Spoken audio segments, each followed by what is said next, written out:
Hi, it's Hazel. Welcome to my channel, Hazel and Aka Design. This is going to be, maybe I should try to lift this camera a smidge.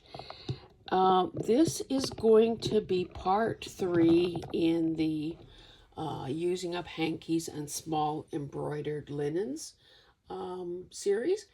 And it's essentially just a show and tell of what I did with so many of the pieces that most of us have access to and maybe are somehow stymied as to what to do with them. So let me begin unrolling this. Oh, let me just pull out a ruler. I got a piece of, I don't know what this is, maybe, well, it's muslin, I guess. Okay, so this is 14 inches, well, high, I guess. So this could be from an old pillowcase, an old bed sheet. I'm not even sure anymore. So what I started to do was, I don't know, maybe this is the way it should go. Yeah, I think I tried to have all the flowers going up. So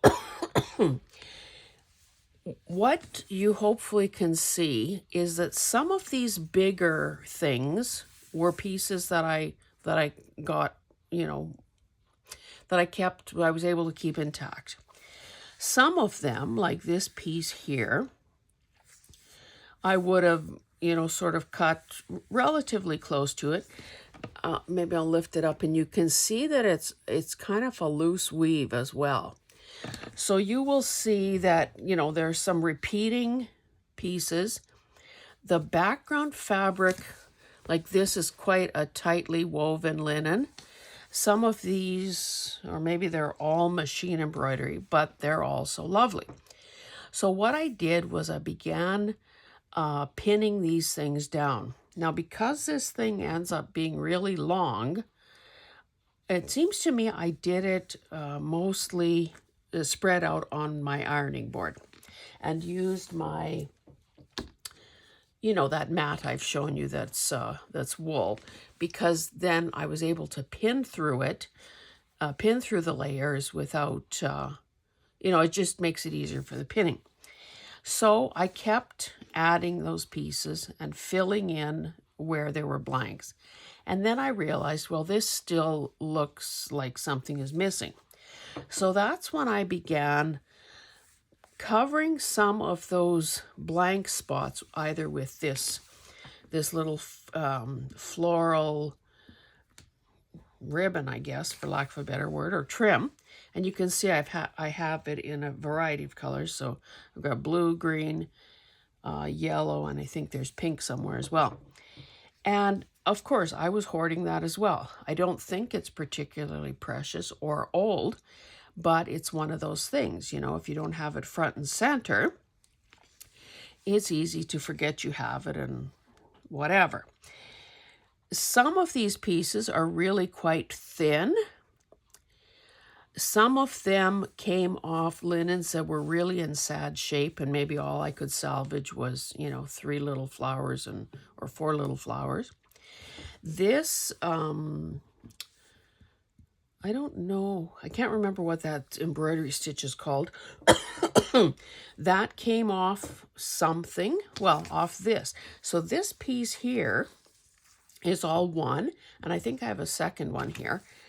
And, it's my habit to wash things. Well, it looks like some of the red, as we used to, or my mother used to say, the color let. So the color ran. But again, it is what it is. I wasn't about to throw out the baby with the bathwater. So these little pinkish tinges don't bother me.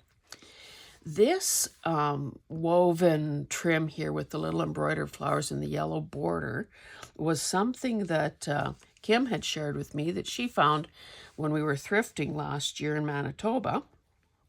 And this cross-stitch little thing here was a border off a linen.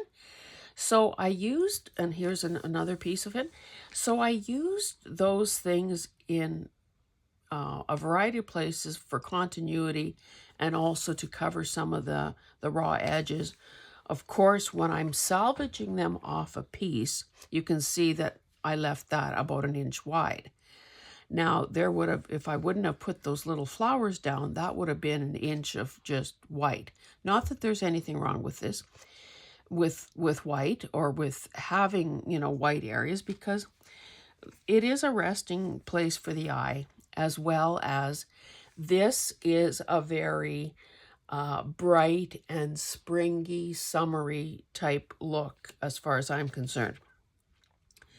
I'm going to start rolling it up from this end just so that I can stay in camera frame. Now, before I do that, I will, but I'm sure you probably can't see that.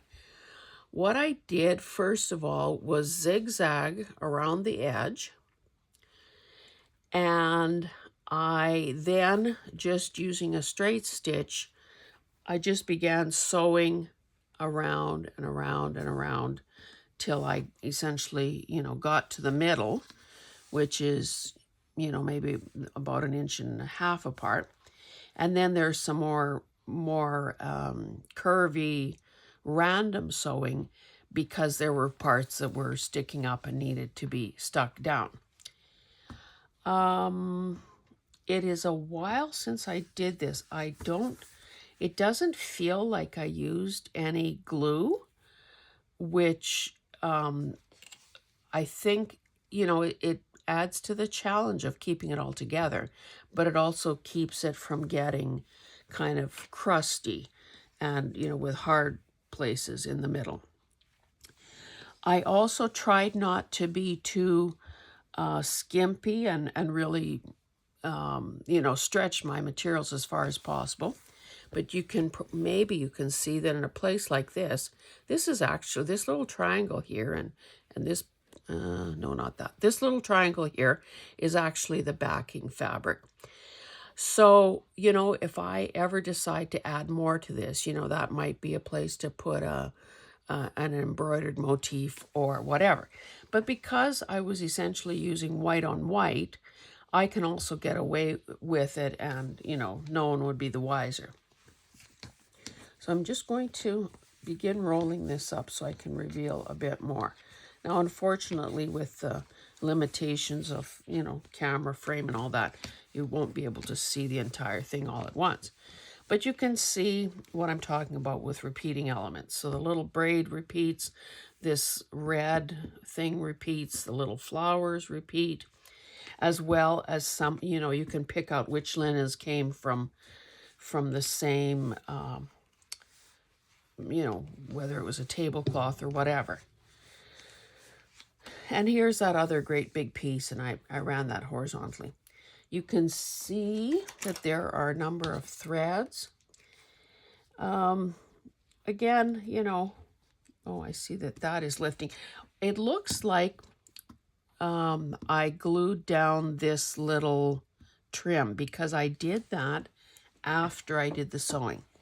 So if you can see, that is lifting right there. So let me just remedy that right here and now. I'll use Fabri-Tac on there. Now, of course, I could also go in with, just a needle and thread and do a couple of sort of anchoring stitches. I hope you can see. Well, let me point to this one. Do an anchoring stitch between those two flowers, maybe midway, and again at the end. So that too will keep it more secure. Now you may wonder, well, what are your plans? What do you intend to do with this? Well, I think, good question. I am not in any hurry to do anything with it. I did deliberately cut my backing fabric the size I did, thinking that in the past when I've done similar things, it seems that you're better off making it larger than you think you need rather than smaller, than find, oh, darn, it's just a little too short or narrow for a journal cover, for instance. Now, there are still possibilities here for more to add more things. Like now that I'm looking at, I see this is rather a blank spot. That's backing fabric all there. So I'm probably not finished with it. I I don't know that I would, if I, see this is not great here, so I might need something to cover that up. I think that if I were to add much more to it, I would end up probably having to do another set of, another round of stitching. Because, again, if I'm trying to avoid using glue, that would be kind of the only way to make sure that it is secure. Now, I've already told you that this is 14 inches. Let me see. Let me just double this up or quadruple it. And we'll get a feel for how long it is. So this is 10 inches. So that means that this thing is 40 inches long. So longer than a meter. So I think it's lovely. It almost feels like a little quilt, to be honest. And so if I were to, you know, eventually decide, well, why did you go through all this trouble? Why did you sacrifice all those linens? Then you can see that, you know, there's ample. There'd be more than 4 journal covers in this. And of course, at that point, if it did be, okay, so it would also make this, well, roughly, you know, 7 inches, so allow for a spine. A person could also, if this were to be cut off here, which is kind of, say if it were cut off there, then, you know, there'd be a cut edge and a, you know, that, oh, here's another guy lifting. It would mean, I think, adding some sort of either like seam binding, not seam binding, bias tape or lace or something to enclose the edges. And I'll show you what I mean or why that would be necessary. The other thing that could easily happen, oh, see, yeah, I guess I do need to do either some very thorough gluing of problem areas or add some more stitching. This is a lumpy intersection here. That's why it doesn't make good flat contact. I should have let the glue flow down. The other thing that would probably, maybe I'm more likely to do, although I really don't have much wall space left, is cut a dowel and use it as a wall hanging. Anyway, I wanted to show you over here. So for instance, this piece was cut, I guess, to finish it off, and you can see that that leaf began unraveling. So I think I touched some glue to it. It feels a little bit crispy. I zigzagged over it, but you can imagine that, you know, if a person were to cut this wherever you need to make it a journal cover, there would be more of those kind of exposed edges. So I think that's, you know, there would definitely need to be that enclosing kind of thing. Otherwise it would continue to, you know, fall apart, unravel, disintegrate. I did say that this was all white on white. This was one exception here. I think I don't know if there was a stain there, and then I put some coffee dyed thing on it. I never did really coffee dye the entire piece, but, you know, that's the only culprit that it really isn't white on white. But anyway, I wanted to share this with you because I think number one, I think it turned out beautifully. So imagine this 40-inch thing, on a dowel, hanging, I could hang it. I have one of those wreath hangers over my craft room door. So I could add it, like I said, add a dowel, add a piece of, yarn or fiber of some sort to make a hanger, and just have it hanging down the length of my door, which I think would be pretty cool. So anyway, that is all I have to say for today. I hope that between, the first part, the second part that showed some of the small projects, and now this one that shows this mammoth project that did take a long time to do, I hope that you begin to look at your things in a new way. Now, clearly, all of these are thrifted pieces. I continue to hoard things that were either made by my mother or my aunt, things that I find exceptionally beautiful, and I'm not yet at the point where I want to, deconstruct them.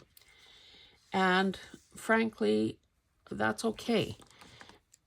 I think we begin using things when we're when we're psychologically ready, excuse me, to do so.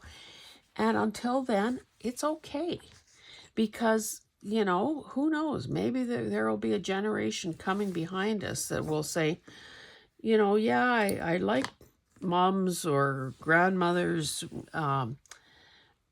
journal projects, but man, oh man, I sure wish that she would have left something intact so I could, have a doily or whatever. So, I guess what I'm saying is we all make our own decisions for our own motivations.